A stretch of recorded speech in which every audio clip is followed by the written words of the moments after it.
Moves ahead with his plan, it would lead to secondary tariffs on countries still buying Russian oil, hitting top buyers China and India the hardest.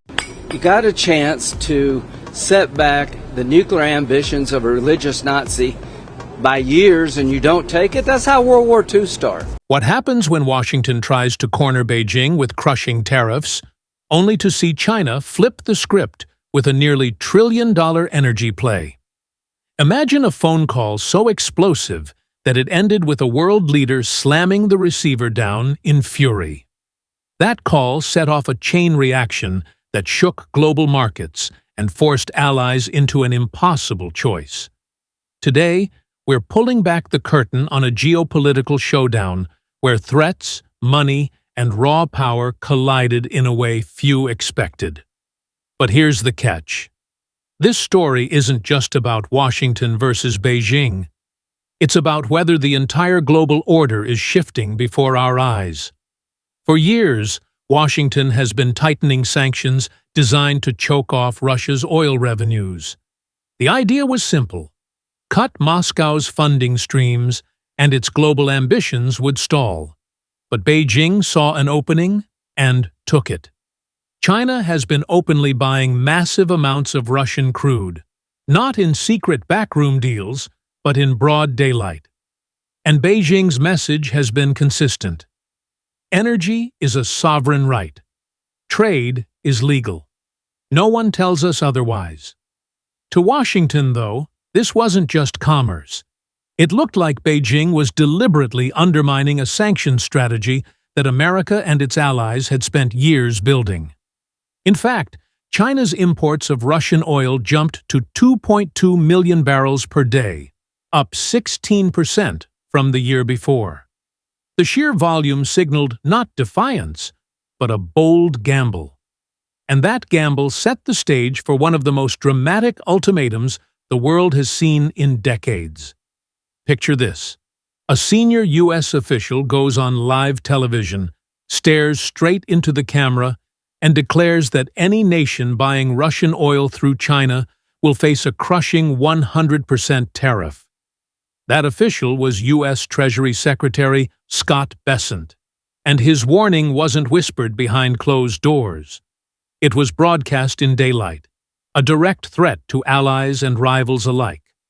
In one stroke, a dispute between Washington and Beijing morphed into a global loyalty test.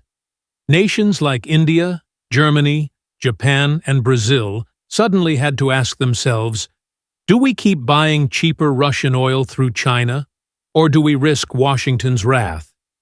The phone call that followed this ultimatum was so tense, reports say it ended with the American president slamming the receiver down in frustration. Because this wasn't just about oil anymore. It was about whether the U.S. could enforce its will on the world economy. 8 hours later, Beijing made its move. But it wasn't through fiery speeches or angry press releases. Instead, it came in the form of raw, industrial power. High in the Tibetan mountains, operators flipped the switches on 5 newly synchronized hydroelectric dams. Turbines roared, water surged, and within hours, China had unleashed enough electricity to outproduce entire nations. To put this in perspective, the combined output of those dams now exceeds the entire annual energy production of Poland. That's not just a show of force.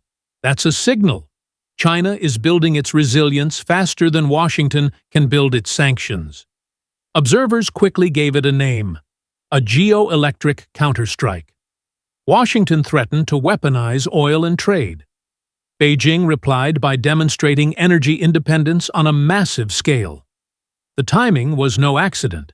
It was a carefully calculated flex designed to say, "Your tariffs don't scare us. We can power ourselves." This wasn't a one-off stunt.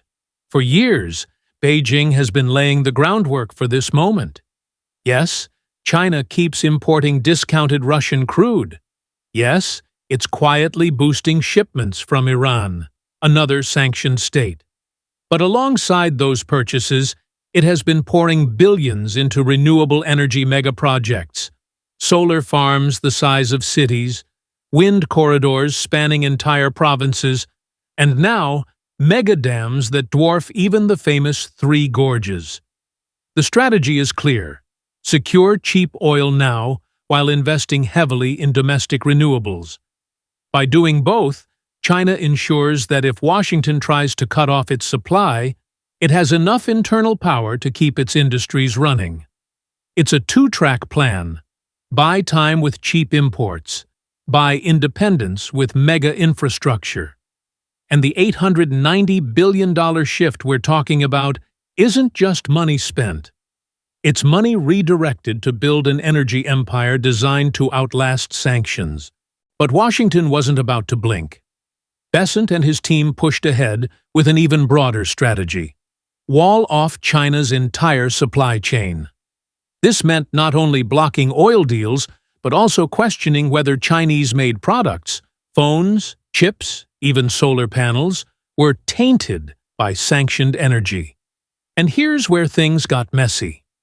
Allies like Germany, France, and Japan were suddenly told, if you want to keep access to the US market, you'll need to scale back trade with China.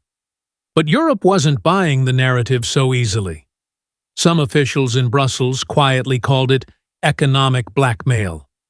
Because while Washington was demanding loyalty, European companies knew their survival depended on both markets. And so the fracture lines began to show. Allies caught between Washington's pressure and Beijing's pull. Yet even as Washington tried to tighten the noose, Beijing was already slipping out. China's exporters had become experts at rerouting goods through third countries. A phone assembled in Shenzhen might get its final packaging in Hanoi, stamped Made in Vietnam, and then shipped to Los Angeles tariff-free. Analysts estimate that 70% of Chinese exports bound for the U.S. now pass through intermediaries like Vietnam, Mexico, or even Canada. It's legal sleight of hand, but it works. Washington's answer? Consider punishing those very countries. Imagine blanket tariffs on Vietnam or Mexico, nations that are both trade partners and essential to global supply chains. The fallout would be enormous. And yet, this is the trap Washington finds itself in. Close one loophole, and you risk detonating another crisis with your own allies. Here's the problem with tariffs. They sound tough, but in practice, they often backfire. Remember Trump's earlier trade war? Studies from the Congressional Budget Office revealed that American consumers paid billions extra because of those tariffs.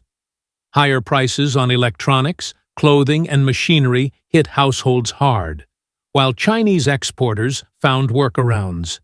And now, with Besant's new plan, the risk is repeating that same mistake, but on a far larger scale.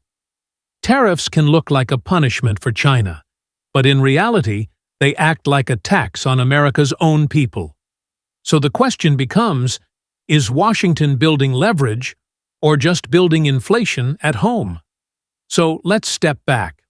Washington threatens with tariffs. Beijing counters with megadams.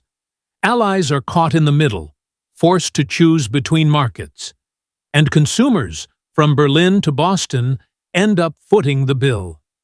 Beijing has turned sanctions into fuel for its own independence. Washington is playing a dangerous game that risks isolating its allies as much as its rivals. And the trillion-dollar question remains: who's really paying the price in this standoff? Is it Beijing, Washington, or ordinary people worldwide? Because in the end, this isn't just about oil, or dams, or tariffs. It's about whether one country can still bend the world economy to its will, or whether that era is already slipping away.